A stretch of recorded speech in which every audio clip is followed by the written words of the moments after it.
So Icebreaker is back for year 3 of Destiny as part of the Dawning event, and today we're going to look at the weapon, do a quick review, and see how it does in PvP and PvE. If you're hunting for the Icebreaker, you'll need to complete Zavala's weekly Nightfall bounty for a chance at the drop, but right now it's pretty rare.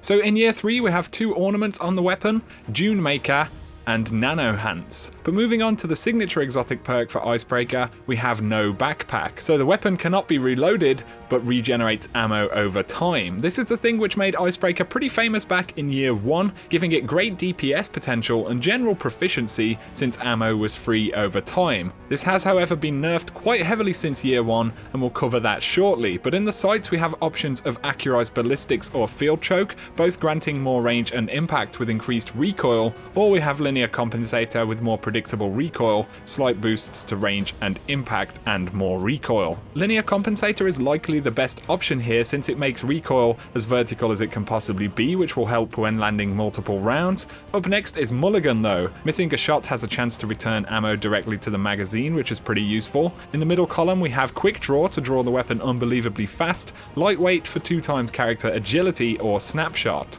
In this column, I would honestly recommend Quick Draw, just to make equipping the weapon a little bit faster, which I'll explain shortly. And then the final bonus is Icebreaker. Victims spontaneously combust, dealing damage to others nearby. It's kind of like a mini Firefly explosion, but you don't require critical kills, which is pretty awesome.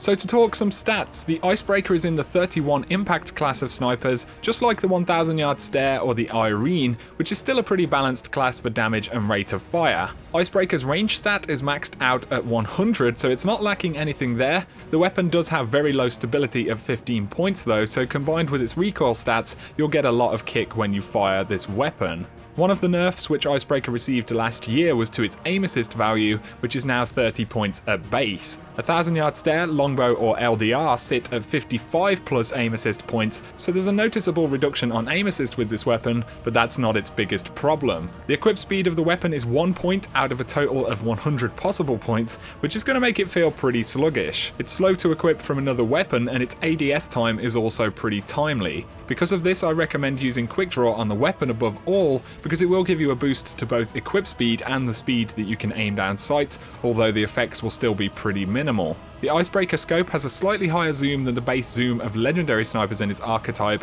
so combined with its range stats as well as general handling, it tends to be a much better long range sniper right now as opposed to a close range sniper. I'm not saying that you can't be aggressive with the weapon, I'm just saying that its stats make it one of the least effective aggressive snipers, especially compared to how it was in year 1. You'll feel a noticeable difference for PvE and PvP. So ammo regeneration. The sniper regenerates ammo over time and has a magazine of 6 rounds. This is one of the big nerfs which Icebreaker saw after year 1, and now you're going to be waiting a while for ammo. In PvE, this can be pretty frustrating at times, primarily when it comes to DPS. I feel like since Icebreaker doesn't handle super well and is most effective at longer ranges, it should also probably be fairly good at DPS, but with the current speeds at which it regens ammo and the fact that there's no reload downtime when you have a magazine of 6, you'll find yourself putting in your 6 shots and then just waiting for more ammo.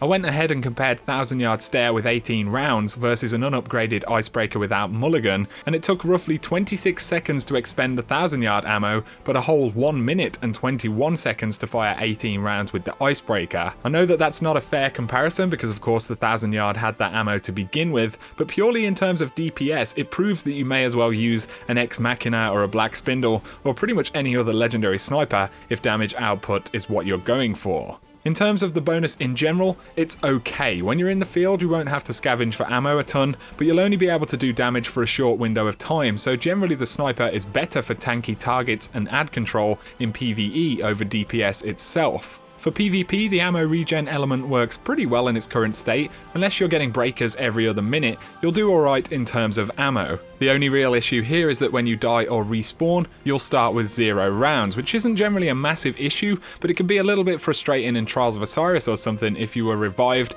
and had a great snipe opportunity, you'd always have to wait for that ammo to regen. So for me, I feel like since in PvP you spawn with special ammo again right now, and against the meta of higher DPS snipers like Black Spindle or Ex Machina in PvE, it wouldn't be that unbalanced for Bungie to speed up the ammo regen capability again on this weapon. Right now, it just feels a little bit jarring.